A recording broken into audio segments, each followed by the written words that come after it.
ठीक है चौधरी साहब, एक जातिगत जनगणना, क्योंकि अभी देखिए बीजेपी का स्टैंड क्लियर नहीं है। बीजेपी पर जब बात आती है कि भैया क्या है आपका स्टैंड, तो आप चुप लगा देते हैं और कह देते हैं कि भैया समाजवादी पार्टी सरकार तो पहले भी सत्ता में थी, केंद्र के में भी इनके सहयोग से सरकार चली। लेकिन आपको नहीं लग रहा है कि जातिगत जनगणना मुद्दे को बहुत तेजी के साथ अखिलेश यादव हवा दे रहे, जो आपकी टेंशन बढ़ाएगा?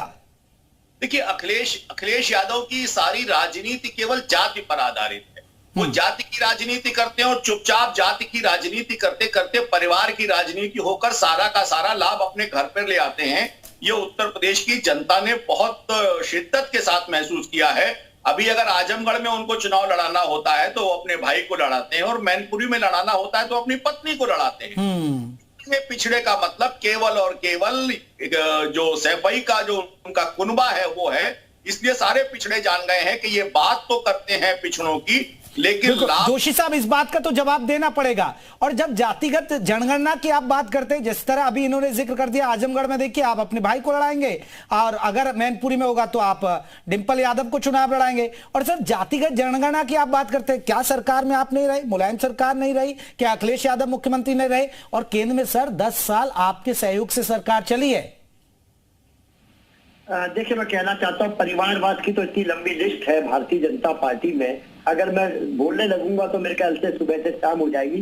लेकिन 2-3 प्रमुख नेताओं के बारे में बताना चाहता हूँ। कल्याण सिंह की तीसरी पीढ़ी राजनीति में, राजनाथ सिंह जी की बेटा राजनीति में, सक्रिय राजनीति में। इसके अलावा मैं आपको बता दूं टिकट भी दे चुकी है पार्टी, उनको अवार्ड भी दे चुकी है। लालजी टंडन के बेटे राजनीति में है। बहुत लंबी है, तो उत्तर प्रदेश के नेताओं की बात बता रहा हूँ मैं आपको। इसके अलावा पूरे प्रदेश में चाहे अमित शाह उनके बेटे राजनीति में नहीं, लेकिन निश्चित तौर पर बल्ला पकड़ना जानते नहीं है, और लेकिन निश्चित तौर पर क्रिकेट के बीसीसीआई के सचिव मैं ऐसा अध्यक्ष बने हुए। मैं आपको इस तरह से बताना चाहता हूँ, हमारी ये लड़ाई सामाजिक आंदोलन की लड़ाई है और हम इसमें आगे बढ़ चुके हैं। अरे सर ये तो बता दीजिए ना, आपकी सरकार रही, राज्य में भी आपकी रही, केंद्र में आपके सहयोग से चली, तब क्यों याद नहीं आई?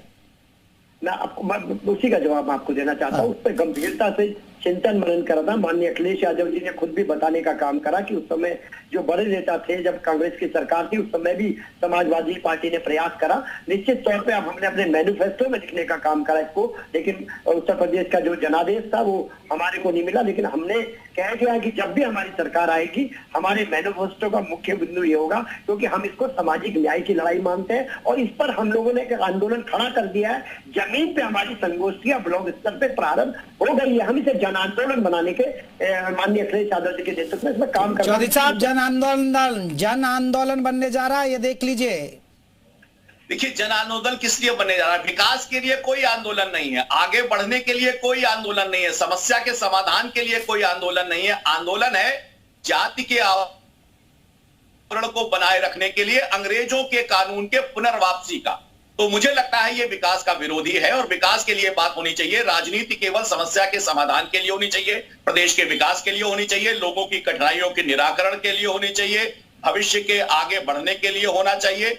विस्तृत विकास के साथ उत्तर प्रदेश बढ़ रहा है, और मैं समझता हूं कि भाजपा को जो मूल मंत्र है और मूल साधना है कि सबका साथ, सबका विकास, सबका विश्वास, यही समस्याओं का समाधान है, और इसी के आधार पर भारतीय जनता पार्टी बढ़ रही है। लोगों की समस्या विजय जी एक बड़ा सवाल है कि समाजवादी पार्टी जातिगत जनगणना को धार दे रही है, और कहीं ना कहीं चाहिए, सबको वोट चाहिए, और ओबीसी वर्ग की बात करें तो ओबीसी को लुभाने के लिए पूरी ताकत लगाई जा रही है। बीजेपी ने भी देखिए ओबीसी मोर्चे के सम्मेलन शुरू कर दिए हैं। लेकिन आपको नहीं लग रहा है कि ये जनता के जहन में होगा, जिस बात का मैं जिक्र कर रहा था कि इनकी सरकार रही, मुलायम भी मुख्यमंत्री रहे, अखिलेश भी मुख्यमंत्री रहे, केंद्र में इनके सहयोग से सरकार चली, तब इन्होंने मांग नहीं की, हटा लेते अपने समर्थन, खींच लेते, केंद्र से करा लेते, तब नहीं। तब देखिए 2011 की जो सेंसस था उसमें जातीय जनगणना भी कराई गई, लेकिन उसकी रिपोर्ट केंद्र सरकार ने रिलीज नहीं की, दबा दिया गया। और बाद में चूंकि बीजेपी की सरकार आई 14 में और वो इसके खिलाफ थे, इसलिए उन्होंने नहीं किया। देखिए इसमें बड़ी दुश्वारियां हैं इसको कहने, और ये जो परिस्थिति है इसको अगर ठीक से समझने की कोशिश की जाए तो क्या होगा इससे कि जितनी जातियां हैं उनकी आबादी पता लगेगी। अब जिनकी आबादी ज्यादा होगी वो कम आबादी वाले को दबाएंगे, तो ये जो हालात पैदा हो सकते हैं, या जातियों में वैमनस्य हो सकता है, बहुत से उसके दुष्परिणाम भी हैं। तो शायद हमारे जो नेता लोग हैं उसको अपने तरीके से, अपनी सहूलियत से उसकी व्याख्या कर रहे हैं और मुद्दा बना रहे हैं। देखिए, चुनाव में तो मुद्दा चाहिए, जो संवेदनशील बिल्कुल, मुद्दा और होगा यही उसको मुद्दा उठाएंगे कहीं ना और कहीं उसी बन के रहा है, और साथ जीतने मुद्दा की है कोशिश। ओबीसी को लुभाना। आप सभी मेहमानों का बहुत बहुत शुक्रिया हमारे साथ खास चर्चा में जुड़े। लेकिन 2024 में ओबीसी बड़ा फैक्टर है, ओबीसी वोट पर सबकी नजर है। एक छोटे से ब्रेक के लिए रुकेंगे।